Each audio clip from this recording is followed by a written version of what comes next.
नमस्कार दोस्तों, बहुत बहुत स्वागत है आप सभी का गवर्नमेंट एजुकेशन में। मेरा नाम है जितेंद्र। आप सभी का स्वागत करता हूं।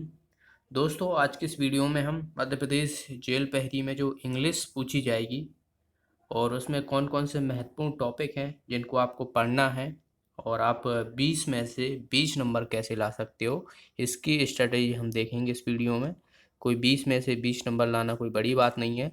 अगर देखा जाए तो 3 ऐसे सब्जेक्ट हैं जिसमें आप फुल में से फुल मार्क्स कर सकते हो जेल पहरी के एग्ज़ाम में। जैसे कि बात करूं मैं, एक तो हो गया मैथ्स। मैथ्स में आप 20 में से 20 नंबर ला सकते हो, ठीक है। इंग्लिश हो गई और हिंदी हो गई। ये 3 सब्जेक्ट हैं जिनमें आप जो है वो 60 नंबर आप सिक्योर कर सकते हो बिना गलती करे हुए। ओके, तो इन सब के लिए आपको क्या क्या ज़रूरी है, यहाँ पर हम इंग्लिश की बात करेंगे, वही चीज़ें हिंदी में लागू होती हैं। ओके, और वही चीज़ें मैथ्स में लागू होती हैं कि इन सबको कैसे जो है वो परफेक्ट किया जाए सब्जेक्ट में। ओके, तो देखिए यहाँ पर मैं आपको पहले तो जो टॉपिक से क्वेश्चन पूछे जाते हैं उनको डिस्कस करेंगे हम, कि कितने क्वेश्चन कहाँ कहाँ से पूछे जाते हैं। उसके बाद हम बुक जो है वो देखेंगे कि आप कौन सी बुक लें।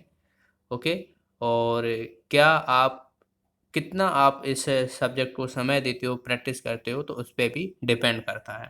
तो देखिए यहाँ पर सबसे पहले हम टॉपिक की बात कर लेते हैं। तो आर्टिकल में 2 से 3 क्वेश्चन पूछ लिए जाते हैं। आर्टिकल बहुत ही सिंपल जो है वो टॉपिक होता है। पहला ही टॉपिक आपको आर्टिकल मिलेगा इंग्लिश में, जिसमें ए एन दी का प्रयोग करके बताया जाता है। तो बहुत ही आसान है, 2 से 3 क्वेश्चन यहाँ से आपसे पूछ लिए जाते हैं। मॉडल ऑक्सिलरी वर्ब आपसे पूछ ली जाती हैं, जैसे कि वुड हुआ, है हुआ, तो इनका प्रयोग जो है वो मस्ट हुआ, शुड हुआ, तो इनका जो है वो प्रयोग किस तरीके से करना रहता है। तो ये मॉडल ऑक्सिलरी वर्ब होती हैं। तो यहाँ से आपको 1 से 2 क्वेश्चन पूछ लिए जाते हैं, तो इन्हें जो है वो अच्छे से करना ज़रूरी है। बाकी आप बात करें तो सेंटेंस अरेंजमेंट या फिर आपको कहा जाए कि पैराजंबल कह सकते हैं।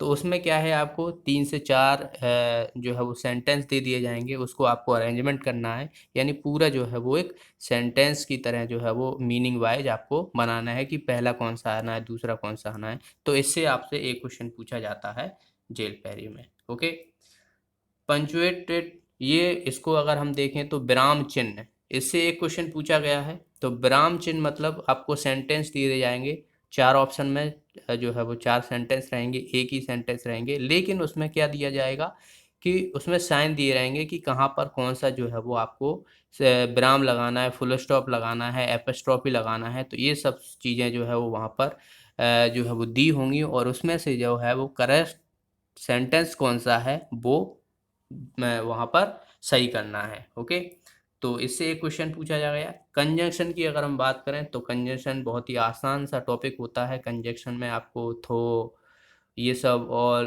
एट, इन सभी का प्रयोग करके जो है वो बताया जाता है कंजंक्शन। तो इससे जो है वो 1 से 2 क्वेश्चन पूछे जाते हैं।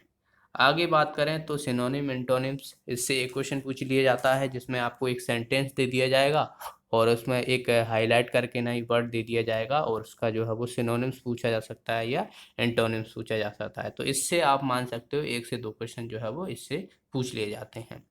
प्रपोजिशन, प्रपोजिशन भी बहुत ही, ये इनके क्या रहते हैं कि जो प्रपोजिशन हुआ, कंजंक्शन हुआ, तो इनके फिक्स रूल रहते हैं, तो इनको आपको अच्छे से रट लेना है।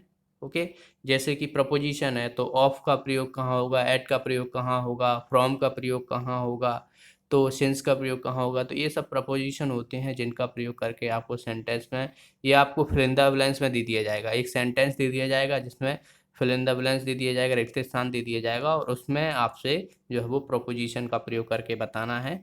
तो ये इस तरीके से 1 से 2 क्वेश्चन जो है वो पूछ लिए जाते हैं। एरर या करेक्शन कहा जाए तो इससे आपको 1 से 2 क्वेश्चन पूछ लिए जाते हैं। आपको सेंटेंस दे दिया जाएगा और उसमें आपको एरर फाइंड करना है, तो ये भी यहाँ से पूछ लिया जाता है। एक्टिव पैसिव वॉइस बहुत ही आसान टॉपिक होता है, एक्टिव पैसिव वॉइस भी, जिसमें आपको सेंटेंस दे दिया जाएगा और आपसे उसमें एक्टिव में दे दिया जाएगा तो पैसिव में पूछ लेंगे, पैसिव में दे दिया जाएगा तो एक्टिव में पूछ लेंगे। तो आपको ये सेंटेंस जो है वो कन्वर्ट करना आना चाहिए। तो बहुत ही आसान सा जो है वो टॉपिक रहता है, तो इससे 2 क्वेश्चन पूछ ले जाते हैं। टेंस की अगर हम बात करें तो टेंस में देखिए टेंस बहुत सारे होते हैं, वैसे तो देखा जाए तो 3 ही होते हैं, लेकिन इसमें आपको जो है वो वर्ब का प्रयोग करके कहाँ पे वर्ब का प्रयोग करना है, तो ये सब जो है वो यहाँ पर टेंस से जो है वो 3 से 4 क्वेश्चन पूछ ले जाते हैं। Verb, agreement, part of speech का जो पार्ट है वो इसी के अंतर्गत आता है, तो यहाँ से 3 से 4 क्वेश्चन पूछ लिए जाते हैं। सफिक्स और प्रीफिक्स, सफिक्स और प्रीफिक्स से जो है वो 2 क्वेश्चन पूछ लिए जाते हैं। सफिक्स और प्रीफिक्स को मैं एक सरल भाषा में कहूँ तो जो आप हिंदी में पढ़ते हो ना, उपसर्ग प्रत्यय, उपसर्ग प्रत्यय, जैसे हिंदी में कोई वर्ड दे दिया जाता है और उसमें पूछ लिया जाता है कि ये किससे बना हुआ है, उपसर्ग से बना हुआ है या प्रत्यय से बना हुआ है कि नहीं। तो इसी तरीके से ये सफिक्स और प्रीफिक्स होता है। जैसे कि अगर हम कहें कि एक टाइम है तो डिस टाइम होता है कि मिस टाइम होता है, तो मिस टाइम होता है, तो ये क्या है, मिस से बना हुआ है, तो ऐसे उपसर्ग ऐसी तरीके से हिंदी में होता है। ओके, तो ये जो है वो टॉपिक होते हैं, इन टॉपिकों को आपसे अच्छे से कर लेना है। अब रही बात, देखिए ये पढ़ तो लेते हो लेकिन अंदर से कॉन्फिडेंस नहीं आता है कि हमारा सही है या नहीं है। क्वेश्चन आप पढ़ते हो तो सभी सेंटेंस बराबर लगते हैं, सभी ऑप्शन सही लगते हैं, तो ये कॉन्फिडेंस आपको जब आएगा जब आप इन क्वेश्चनों को, इनसे रिलेटेड क्वेश्चन जितने भी हों आप उनको प्रैक्टिस करो, ज़्यादा से जितने से ज़्यादा जो हो प्रैक्टिस करो, रूल्स पढ़ो, और प्रैक्टिस करने से ही ये सभी चीज़ें आएंगी। ओके, तो जैसे कि अगर मैं मैथ्स की बात करूँ तो मैथ्स में क्या करना है, जितना ज़्यादा प्रैक्टिस करते हो उतना ज़्यादा आपका कॉन्फिडेंस बढ़ता है। उसी तरीके से इंग्लिश भी सब्जेक्ट है, उसी तरीके से हिंदी ही।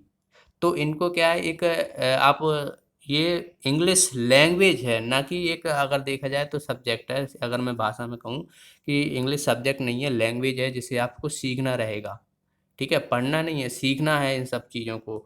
तो जब तक आप ज़्यादा से ज़्यादा प्रैक्टिस करोगे किसी भी चीज़ का, जैसे कि आप स्पीकिंग, लर्निंग स्पीकिंग, स्पीकिंग बोलना रहता है, तो जितना आप ज़्यादा इंग्लिश में बोलोगे तो आपका कॉन्फिडेंस बढ़ता है। तो उसी तरीके से आपको इन सभी को जो टॉपिक हैं उनको ज़्यादा से ज़्यादा प्रैक्टिस करना है, तभी आप 20 में से 20 नंबर ला सकते हो। तो 3 सब्जेक्ट आपके ऐसे हैं जिनमें आप 20 में से 20 नंबर ला सकते हो, तो ज़ाहिर-सी बात है 60 नंबर आपके जो है वो सिक्योर हो जाएँगे। बाकी बचे 2 सब्जेक्ट, साइंस और जीके, तो ज़्यादा से ज़्यादा उसमें अगर आप आधे-आधे नंबर भी लाते हो, 10-10 नंबर लाते हो, तो 20 उसमें से हो जाते हैं, तो 80 आप प्लस स्कोर आसानी से कर सकते हो एमपी जेईई में। तो ये 3 सब्जेक्ट पे आप ज़्यादा फोकस करना, इनमें कम चांस होते हैं गलत करने का। बाकी साइंस भी बहुत ही आसान चैप्टर रहता है, उसमें भी फिक्स चीज़ें रहती हैं, तो साइंस भी आपको पढ़ना रहता है कि बायोलॉजी क्या है, केमिस्ट्री में, क्योंकि उसमें भी फिक्स चीज़ें रहती हैं अपने शरीर के बारे में। ओके, तो साइंस भी एक बहुत ही है, उसमें भी आप ज़्यादा से ज़्यादा स्कोर कर सकते हो। ओके, तो इन सभी चीज़ों को आपको पढ़ना है, जितना ज़्यादा हो प्रैक्टिस करना है। अब हम बात करते हैं बुक की। बुक ग्रामर की आपको कोई भी बुक मिल जाएगी, कॉमन एरर करके आप ले सकते हो जो करंट पब्लिकेशन की आती है, और भी कोई भी चीज़ हो, कोई भी बुक हो, उसमें रूल्स दिए रहते हैं। सभी किताबों में एक जैसे रूल्स रहते हैं और कुछ नहीं है, पर जितना ज़्यादा हो क्वेश्चन को आपको प्रैक्टिस करना है। जितने भी प्रीवियस ईयर में क्वेश्चन पूछे गए हैं एमपी जेल पहरी में, तो उनको लगाना है आपको। ओके, तो ये सब चीज़ें हैं आपको ध्यान में रखते हुए जो है वो इंग्लिश की प्रिपरेशन करना है। ओके, तो आज के इस वीडियो में इतना ही। अगर आपका और कोई भी डाउट है तो आप मुझसे कमेंट बॉक्स में पूछ सकते हो।